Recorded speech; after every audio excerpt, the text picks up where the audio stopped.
My name is एकस और मैं टैरो रीडर हूँ।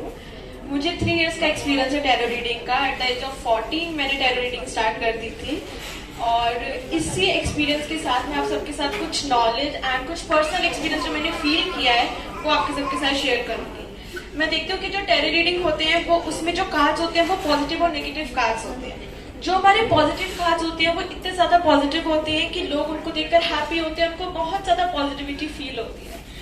बट जहाँ हमारे नेगेटिव कार्ड्स आते हैं वहां पर लोग थोड़े नेगेटिव हो जाते हैं और उन कार्ड्स को देखकर उनको बहुत ज्यादा नेगेटिविटी फील होती है। बट आई कैन सी कि जो नेगेटिव कार्ड्स होते हैं उनको देखकर हमें नेगेटिव नहीं होना चाहिए, बिकॉज वो हमारे लिए मैजिकल कार्ड्स है। क्योंकि अगर हमें कुछ नेगेटिव एनर्जीज होती है या किसी चीज के अवेयरनेस चाहिए होती है तो वो हमें नेगेटिव कार्ड से ही पता लगती है।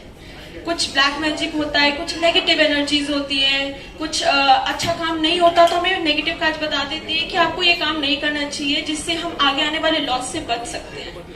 जब कोई बिजनेस वगैरह में या कुछ लोग पूछते हैं और बाई चांस हमारा नेगेटिव कार्ड निकल के आता है तो हमें अवेयरनेस मिल जाती है कि हमें ये काम आगे नहीं करना चाहिए, जिससे आगे आने वाली जो हमारी प्रॉब्लम है उससे हम बच सकते हैं। एंड लव लाइफ में भी अगर ये कार्ड आता है नेगेटिव कार्ड तो हमें पता लग जाता है कि ये रिलेशन हमारे लिए सही नहीं है, हमें आगे इसमें नहीं पढ़ना चाहिए, हमें अपने लिए कुछ न्यू पाथ चूज करना चाहिए जिससे हम आगे आने वाली प्रॉब्लम से बच पाते हैं।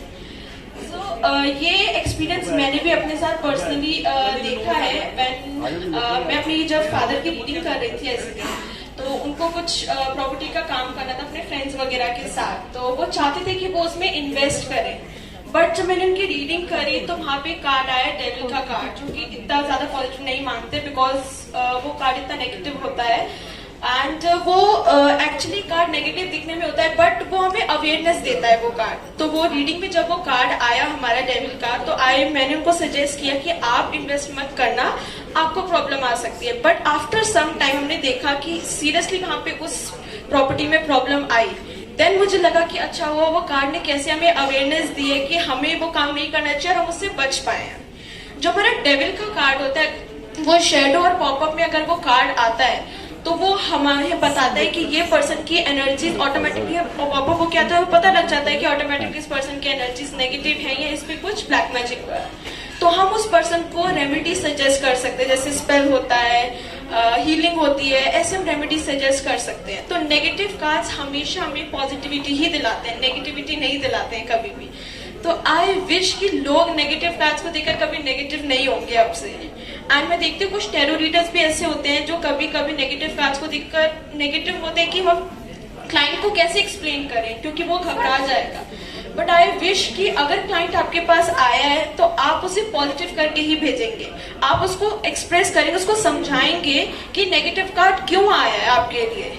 तो आप उसको समझा पाएंगे कि आपको ये राह नहीं चुननी है, आपको कुछ और राह चुननी है जिससे आप अपनी लाइफ में आगे बढ़ पाए और नेगेटिविटी को छोड़ के पॉजिटिविटी पाथ में जा पाए। तो नेगेटिव कार्ड्स हमें कभी नेगेटिव नहीं करते, वो तो हमें अवेयर करते हैं इस गलत चीजों से।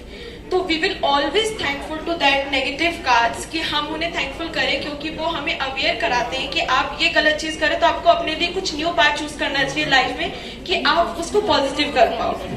सो आई विश कि अगली बार से टैरो रीडर्स एंड क्लाइंट कभी भी नेगेटिव कार्ड्स को देखकर नेगेटिव नहीं होंगे, हमेशा उनमें पॉजिटिविटी ढूंढेंगे एंड उनको रेमेडी सजेस्ट करेंगे अपनी क्लाइंट्स को भी जिससे वो पॉजिटिव हो पाए।